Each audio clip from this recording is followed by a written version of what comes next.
ونصلي على رسوله الكريم بسم اللہ الرحمن الرحیم۔ السلام علیکم معزز ناظرین، آج کی ویڈیو میں ہم جمال مصطفیٰ صلی اللہ علیہ وآلہ وسلم کی ایک جھلک بیان کریں گے اور حضرت محمد صلی اللہ علیہ وسلم کا خلیہ مبارک بیان کریں گے۔ تو سب سے پہلے حضرت محمد صلی اللہ علیہ وآلہ وسلم کا سر مبارک و مناسب بڑا تھا، بال مبارک سیاہ، نہ بالکل سیدھی نہ بالکل گنگیالی بلکہ کسی قدر مڑے ہوئے، زلفوں کی مقدار کان یا نصف کان تک، کبھی کندھے کے قریب تک اور کبھی کندھوں تک۔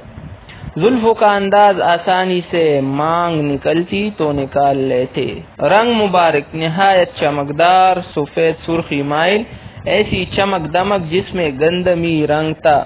پیشانی مبارک کشادہ تھی، ابرو جو تھے اور خمدار، باریک اور گنجان ایک دوسرے سے جدا تھے۔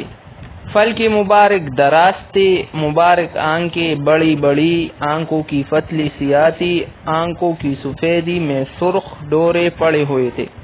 ناک مبارک بلندی مائل، قدرے طویل، ناک مبارک پر ایک چمک تھی۔ رخسار مبارک مناسب ابھرے ہوئے اور نرم اور سفید سرخی مائل تھے۔ چہرہ انور چودھویں کے چاند کی طرح چمکتا ہوا قدرے گولائی میں تھا۔ منہ مبارک اعتدال کے ساتھ فراخ تھا، دندان مبارک روشن چمکدار، دانتوں کے درمیان مناسب فاصلہ تھا۔ مسکراہٹ بہت زیادہ مسکرانے والی، دوران مسکراہٹ نکیلی دانت واضح ہو جاتے۔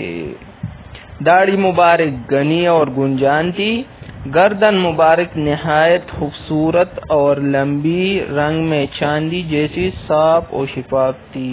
یہ حضرت محمد صلی اللہ علیہ وآلہ وسلم کی جمال کی ایک جھلک تھی۔